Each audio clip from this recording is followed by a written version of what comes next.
Okay, this is the second most important technique in osteopathy, so you must know it well inside out. It's the supine multiaxial rotational osteoarticular technique, and I want to go over, while you've done it all and you practice it, I want to go over what are the most common mistakes the students make, so you don't make that and you prevent those mistakes. It's the most therapeutically effective, so you must do it for all patients. It's mandatory unless there is a contraindication. If there is not, you have to do this for all patients. Okay? First of all, this is the most common mistake I see the students make, is the hand placement. And how you find that if you are placing your hands correctly or not, look at now. Do you see her ears? No. If you see patient's ears, mean your hands not correct. So first thing you check, do I see her ear? If you see, you say, remember, my handsome Professor Dr. Pourgol told me not to do that. So check that. Second, which side am I going to treat her? Anybody can tell which side?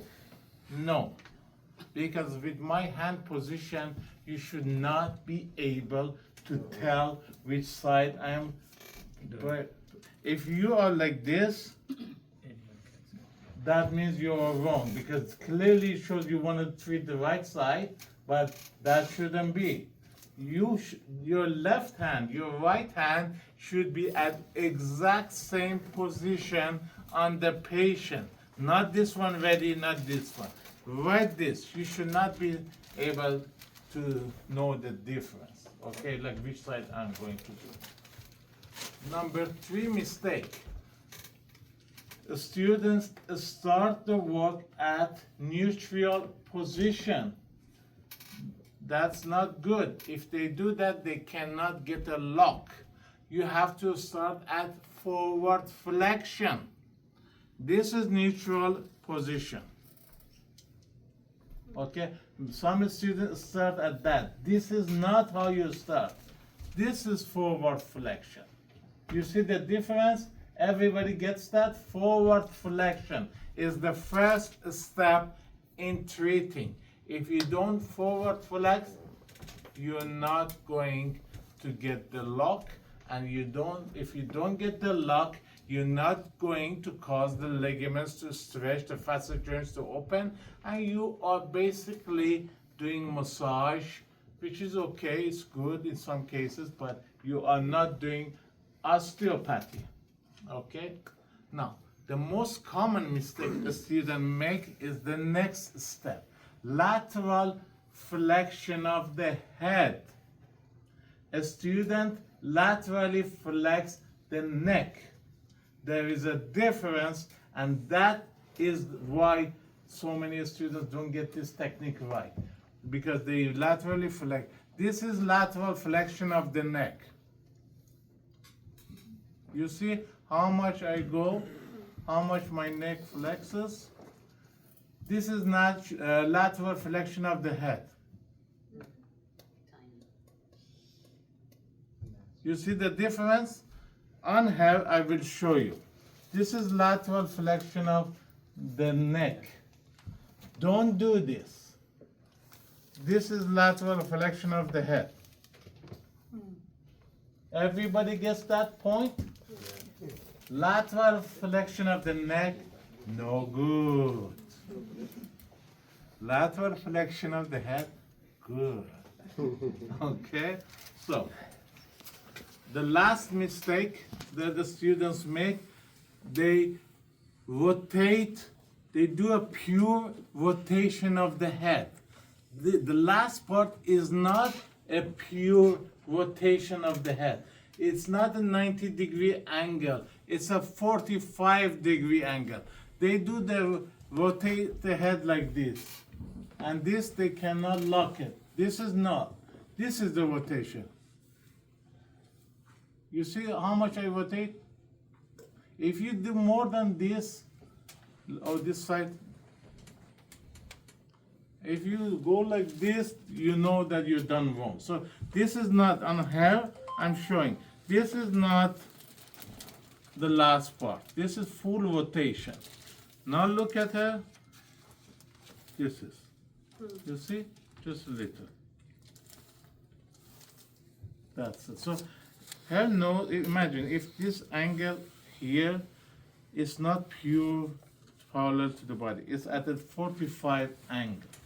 I go step by step now, and then I do it regular. So your finger again on the posterior part of the TVP.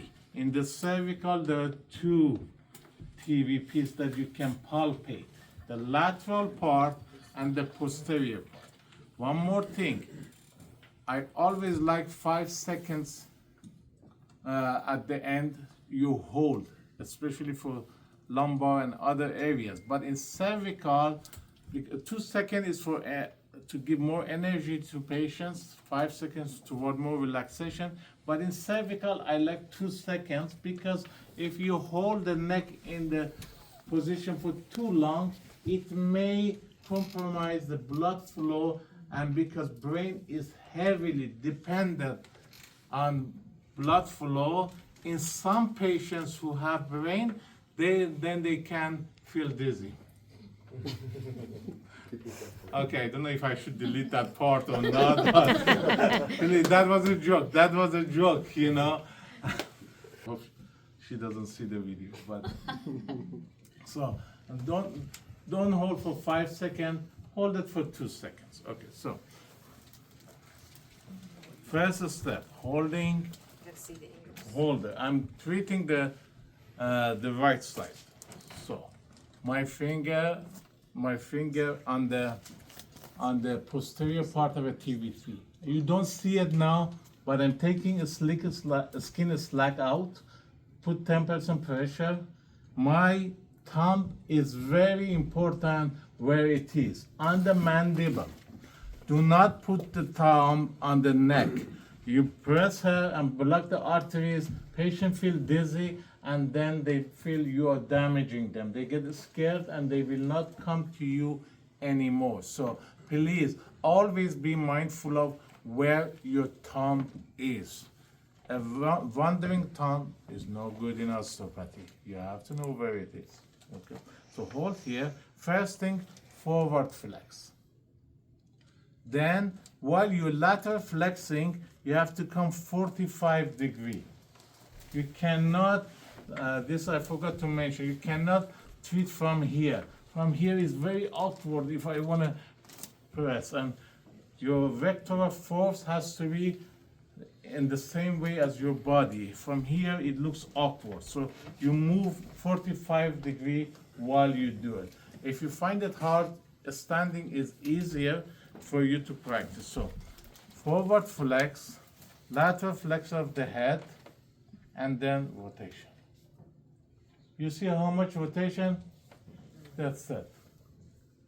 It's not like this. If you feel like this, if you go more than like half an inch or 1 centimeter of rotation, you know you didn't lock the patient.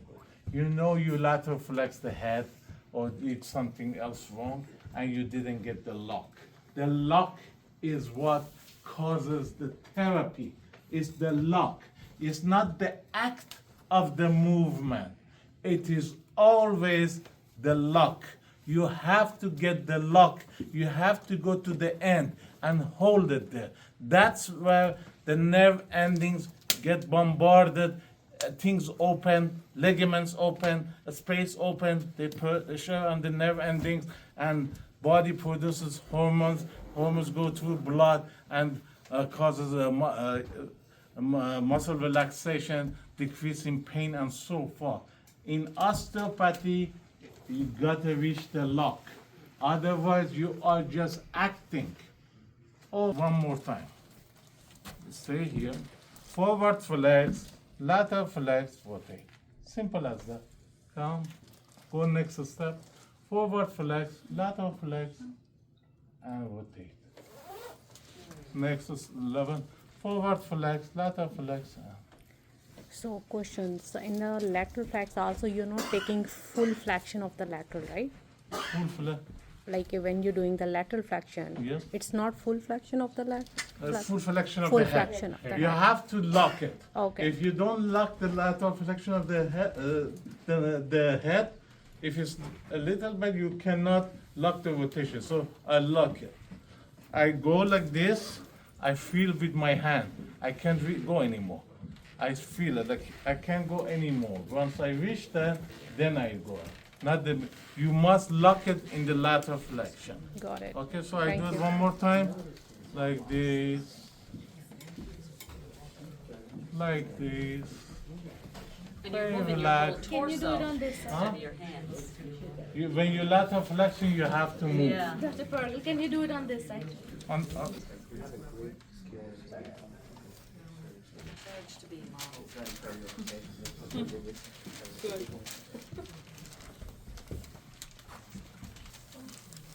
we do everything. It's very simple. It looks complicated.